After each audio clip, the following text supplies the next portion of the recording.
Hey folks, welcome to the weekly wrap up. My name is Gareth Soloway, Chief Market Strategist here at verifiedinvesting.com. And I'm going to deep dive into the market action, into the charts. As always, we focus on charts and data, no BS, no hype, nonsense like that. All right, so first and foremost, we saw the market, the S&P closed today, but the futures were open for a half day of trading and they were a little bit lower. In fact, in the overnight, we saw a big sell-off in the S&P.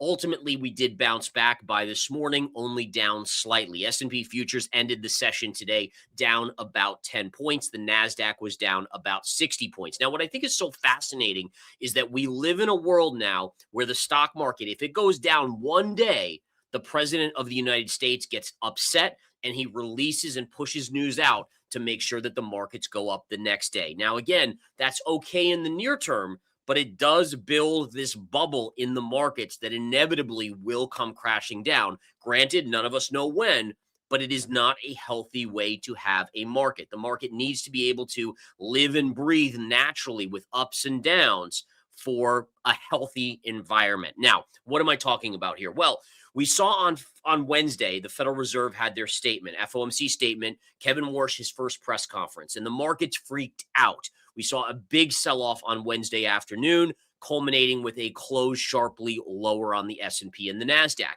What happens is on Wednesday night, remember the big deal with Iran was supposed to be signed on Friday.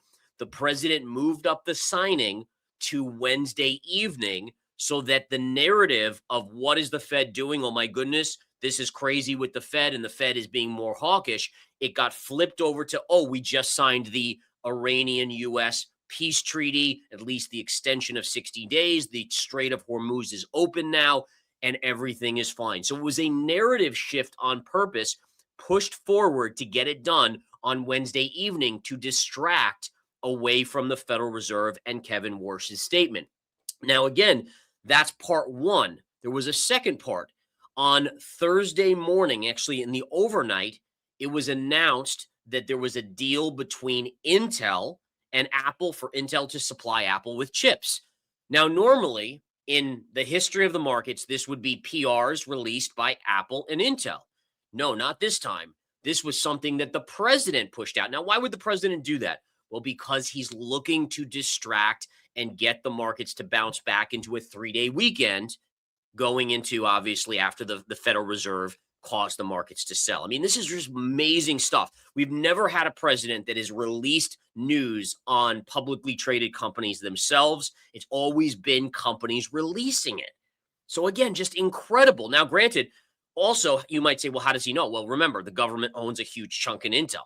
So, he's using Intel and pushing this news. And by the way, we had already heard about the Apple likely. It was rumored 6 weeks ago, Apple and Intel. We saw a reaction, especially Intel went up. Then about 3 weeks ago, we heard another rumor. It went up again.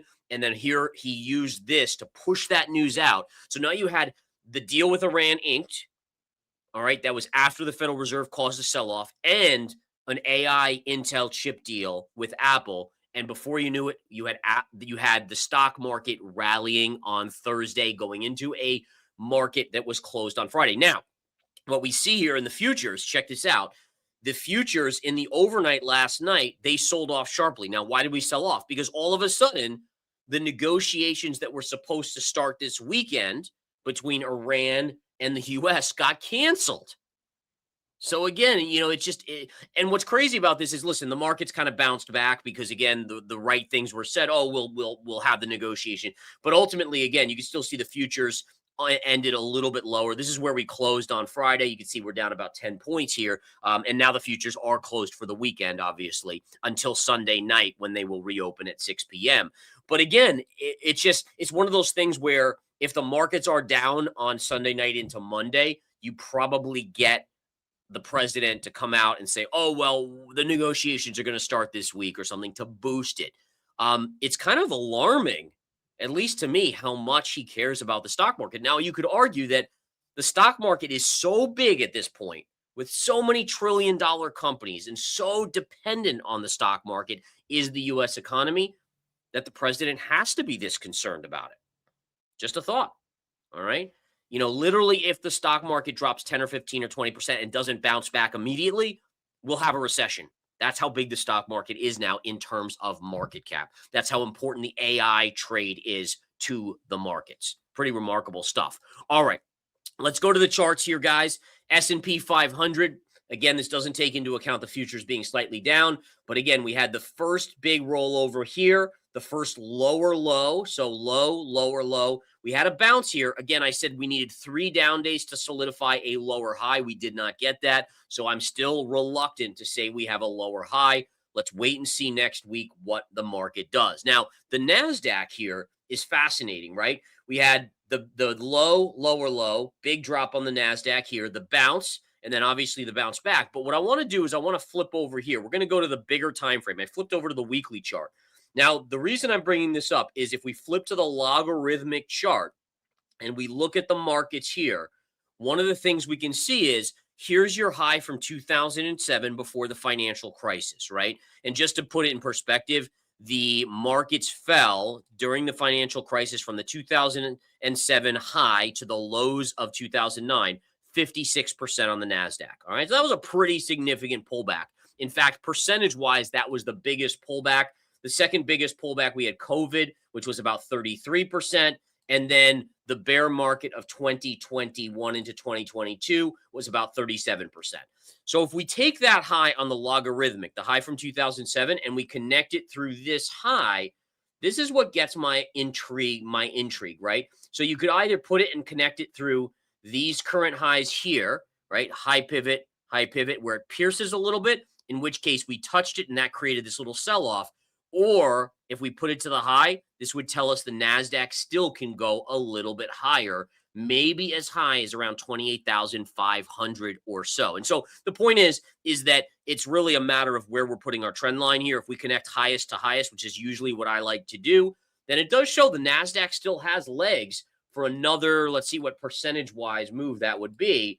That would be another 7 to 8% upside in the Nasdaq. All right, now on a downside move, any sort of corrective move on the logarithmic chart, very easy to spot here. This would be your worst case, at least near-term reaction.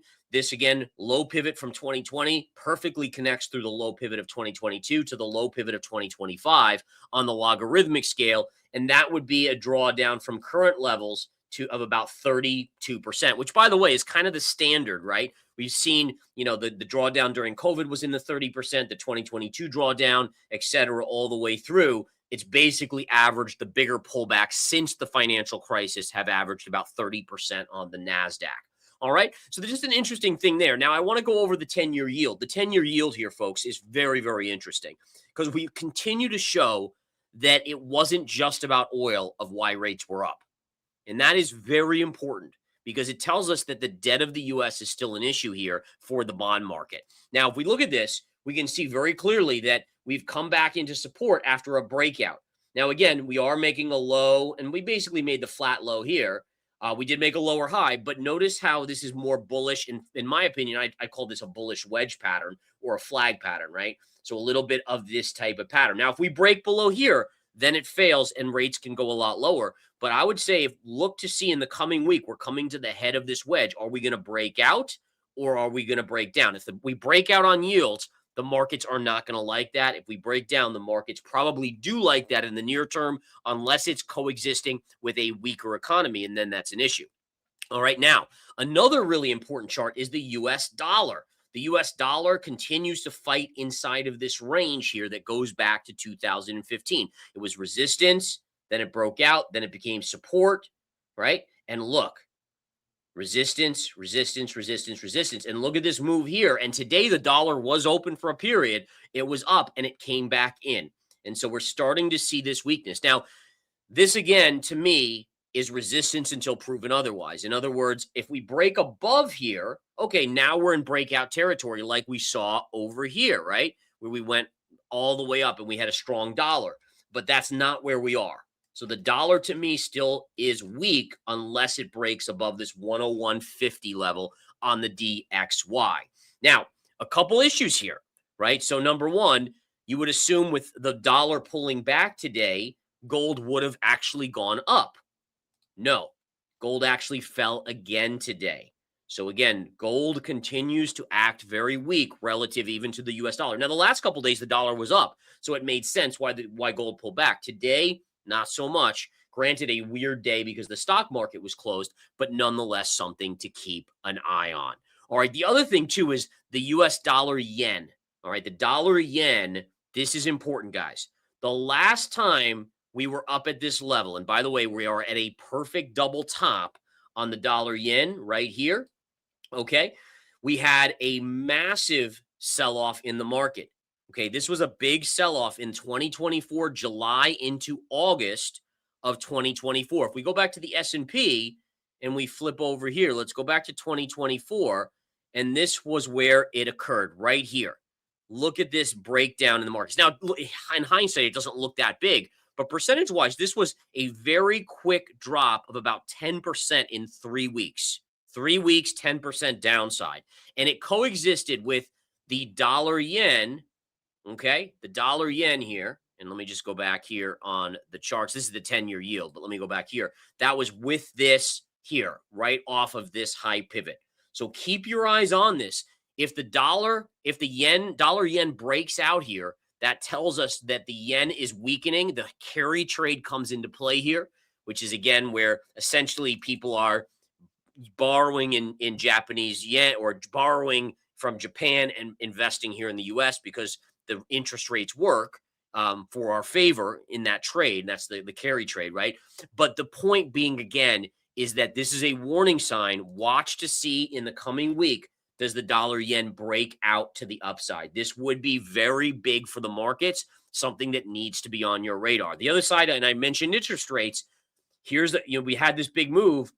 Notice how the stock market's kind of gotten its stuff together because the yen, the 10-year bond in Japan, this is the 10-year yield in Japan, has pulled back. If this starts to push up, right? So here, if this starts to break out, and by the way, what kind of pattern is that? To me, this is a bullish pattern with consolidation. It looks to me like a bullish flag pattern. The 10-year yield in Japan breaking out, maybe going to 3%, again causes more issues. So there's some real big issues that I'm watching going into next week that could be very important to the overall market. All right, couple other things here on the radar, guys. I continue to like the software plays. I loved this candle on Thursday where we dipped on the IGV, which is the expanded tech software sector ETF, and it rallied and closed up here. This shows institutional buying right at major technical support. And again, I would expect this to get a bounce, and then vice versa. You would say, okay, well, where's the money rotating? The most likely culprit would be out of things like maybe a little SpaceX weakness continues, or maybe the AI stocks, which just continue to be. I mean, listen, not all AI stocks. Some of them, like Nvidia, has just been staying weak. But some of the other ones, the DRAM, the memory plays, they've continued to stay unbelievably strong overall. So watch that. I am a bull here. This is generally such good support. I would be somewhat surprised if that comes in. And likewise, I love this level hit on Friday on Microsoft. I was even liking Microsoft over here at this gap fill. It's come even a little bit lower, which makes me like it even more. Look for this to have a bounce. Great sell-off on that. And even names like Adobe. Adobe put in a little bottoming tail on Friday at multi-year lows on this after they raised guidance recently as well. And one of my personal favorites, TTD. I love this. I mean, this is, again, software advertising platform. Low end of a wedge. I want to see this thing break out over 21, about 20% short on this name, and that could be a squeeze candidate if they ever get a deal. And their CEO and founder bought 140 million in stock in March. I mean, that's pretty darn impressive. So just a couple ideas there that I like overall. We looked at gold already. Gold coming down. Support on gold will be around 4,000. Breakout would be if we got above this 4,400 level. Silver also down, but still holding 66 to 64. If this breaks, guys, watch out below. 54 is your next technical level. Oil today, oil continued to get a little bit of a bounce today, right? So again, you can see again the small technical move here. I did pick up a little bit of long oil below 75 just because, again, strategic reserves need to be filled. But upside, I'm not looking for a ton of upside. Back to about $80 a barrel, maybe if we're lucky, $84 a barrel. But again, just in that case, I like oil here. Natural gas, let's look at nat gas real quick, see where that's playing out. Nat gas still potential cup and handle pattern. The pattern is starting to look a little bit better here for a bullish breakout. I'm not in it yet, but I am keeping a close eye on it. And Bitcoin today, not much action on Bitcoin. Bitcoin, again, it did break below this key level, which is not great for Bitcoin. So just keep that on the radar, that you would have preferred for it to hold that 63,300 to 500 area. And it did get below. Maybe by the end of the weekend, it can reestablish. But right now, this continues to show relative strength or relative weakness in Bitcoin. All right, guys, that's all I have for you. But coming up fast is Monday. Watch these factors here. I'm watching the S&P. Do we make that lower high? We already have the lower low. Or do we push up to new highs in the coming week? How do the AI stocks continue to perform? Do we see a down day next week followed by massive announcements from the president to prop the market up the next day? I mean, how does this all play out? It is fascinating to watch. As always, I will do my best to guide you guys. Have a great rest of your day, and thank you for tuning in. Take care.